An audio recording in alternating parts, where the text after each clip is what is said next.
Hoy, en DEF TV, luego de las revueltas que se están sucediendo en todo Oriente Medio, los problemas con Libia, empiezan las dudas sobre el petróleo, el que mueve el mundo. ¿Quiénes son los nuevos dueños del petróleo? Hoy, en DEF TV.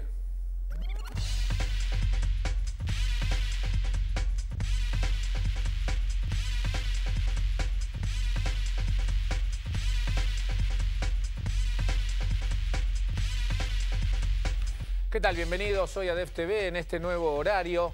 Ahora, les quiero contar a ustedes, bueno, primero no soy Muriel Valli, obviamente, le mandamos un beso enorme, está por ser mamá por segunda vez de una nena que seguramente preciosa, así que estos meses los voy a estar acompañando yo. ¿Y qué tenemos? Vamos a discutir en DEF hoy el tema del petróleo. Otra vez vuelve el debate sobre este oro negro, lo podemos llamar así, que sigue subiendo su precio dado los conflictos en Oriente Medio. Pero vamos a comenzar, como siempre, con este informe.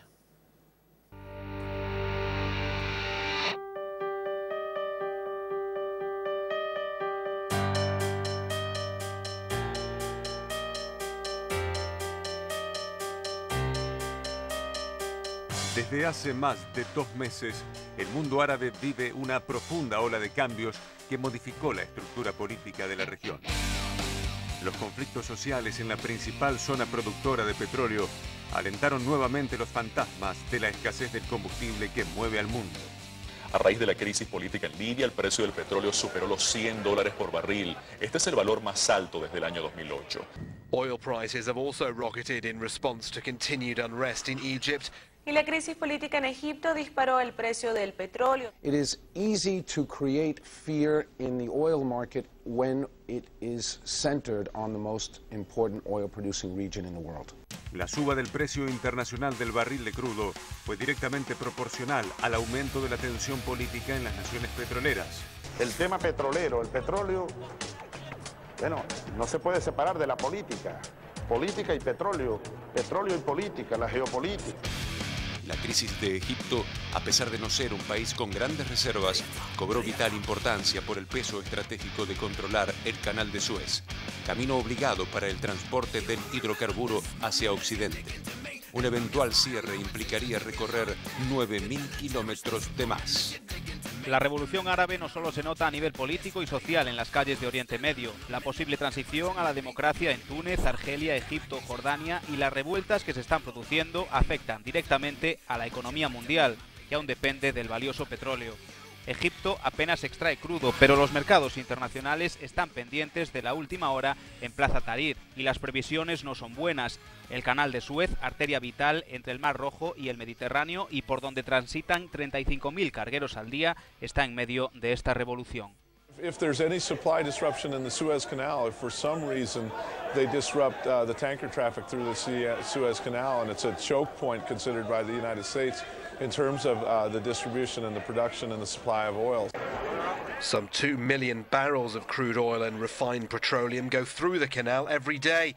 Fears are also growing that rising oil prices could stall a global economic recovery. La crisis que sacude a Libia provocó en el país una caída de casi el 75% en la extracción de petróleo. La nación africana es uno de los mayores productores del continente y uno de los principales del mundo europeo. La economía española está directamente relacionada con el suministro libio. Por cada $10 que aumenta el precio del barril, el país ibérico pierde unos $6.000 millones. Libia no es Túnez ni Egipto en muchos aspectos, pero la diferencia más significativa yace en el subsuelo. El considerable maná petrolero libio atempera por una parte las reacciones de los occidentales y al mismo tiempo sirve al régimen de arma arrojadiza. El hijo reformista del coronel Gaddafi no se ha privado de esgrimir claramente esa amenaza. Tendréis que emigrar de Libia porque no habrá petróleo. Las compañías se irán de Libia mañana mismo, los extranjeros también se irán, las plataformas dejarán de funcionar y nos quedaremos sin crudo mañana. Libia es el cuarto productor del continente africano. El país produce más de 1,5 millones de barriles diarios, de los que exporta el 79% a Europa. Su principal cliente es Italia, seguido de Alemania, Francia y España. La crisis energética provocada por las revueltas en los países del Magreb tiene muy preocupados a los gobiernos de toda Europa. Tanto es así que el Ejecutivo de Zapatero ha anunciado hoy que a partir del próximo 7 de marzo la velocidad máxima en autopistas y autovías será de 110 kilómetros por hora. Vamos a reducir la velocidad máxima de 120 a 110. ¿Y por qué lo hacemos? Pues para ahorrar petróleo, para ahorrar gasolina. Bueno, esta no es la única iniciativa del Gobierno para reducir el coste de la factura energética. Moncloa también quiere reducir un 5% el precio de los billetes en los trenes de cercanías y de media distancia. De esta forma pretenden aumentar el uso del transporte público.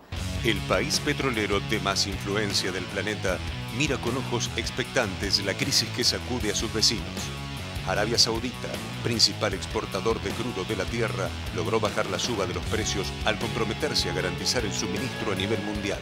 Each day, Saudi Arabia pumps out more than 10 million barrels of oil. And since it consumes only a fraction of what it produces, it is the world's leading oil exporter. Saudi Arabia is by far the most influential. It is irreplaceable. This is like the central bank. You shut it down, you shut the whole global energy system down. Fuera del mundo árabe, otro de los dueños del petróleo es una potencia hasta hace no mucho tiempo considerada enemiga del mundo occidental. La Rusia de Medvedev, bajo la atenta vigilancia de Vladimir Putin, logró en 2010 superar a Arabia Saudita en producción de barriles y hoy es la principal nación petrolera de la Tierra. For the first time since the collapse of the Soviet Union, Russia has replaced Saudi Arabia as the world's leading oil producer. Russia is currently providing tax breaks to encourage companies to explore new oil reserves in Siberia. And in Russia's Far East, a new pipeline is under construction that needs oil to fill it. When completed, it will supply China and the entire Pacific region. For a number of years now, Russia has got used to the position of the world's #1 gas supplier. But all signs indicate that the title of the world's biggest oil producer is something Russia is determined to hold on to. En América Latina, la Venezuela de Hugo Chávez puede disputar el primer puesto en la extracción, producción y refinamiento del petróleo a nivel mundial. La cuenca del Orinoco cuenta con reservas de más de 513.000 millones de barriles, otorgándole a la nación bolivariana un peso geopolítico único en un planeta que se mueve a petróleo. La cifra supera por aproximadamente 30.000 millones de barriles a Arabia Saudita, país que pasa al segundo puesto mundial en reservas de crudo. El crecimiento responde a la incorporación de 86.411 millones de barriles provenientes de áreas tradicionales y del condensado existente costa afuera y en la faja petrolífera del Orinoco. Es la mayor reserva evaluada, superior a la de Arabia Saudita. Los yanquis sí saben de hace mucho tiempo lo que hay ahí. Solo los venezolanos no sabíamos. ¿Ustedes no recuerdan que hasta hace poco nos hablaban de la faja bituminosa? Porque los yanquis inventaron que ese era un bitumen y que era algo así como carbón y que ellos lo iban a pagar al precio del carbón. Vaya, compadre, al precio del carbón. Ellos imponían condiciones, pues, cuando éramos colonia. Another major supplier, Venezuela, has huge deposits of heavy oil. It exports around 2.2 million barrels daily, even though much of it is considered to be inferior to Middle Eastern oil.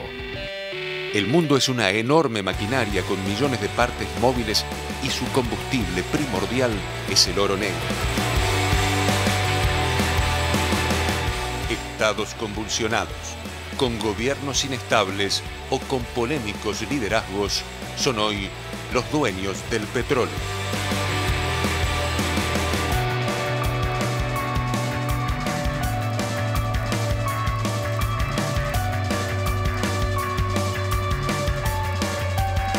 Bueno, otra vez el petróleo en el debate y el impacto que tendrá o no sobre la economía internacional. Bueno, para hablar de estos temas tenemos dos invitados de lujo.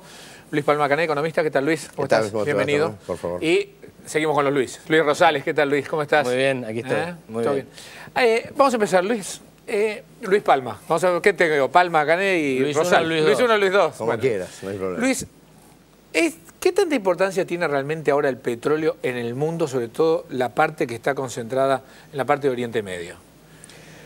La importancia sigue siendo de primer nivel porque es la fuente energética principal, pero en términos relativos a lo que pasaba en la década del 90, por decirte, la misma Asociación Internacional de Energía tiene un estudio que en términos conceptuales define, y están los estudios empíricos atrás, que debido a la mejor utilización de como fuente energética... La eficiencia energética, digamos. Exactamente. Hoy, para una unidad de producto conceptual, necesitas la mitad de petróleo de lo que necesitabas en la década del 90.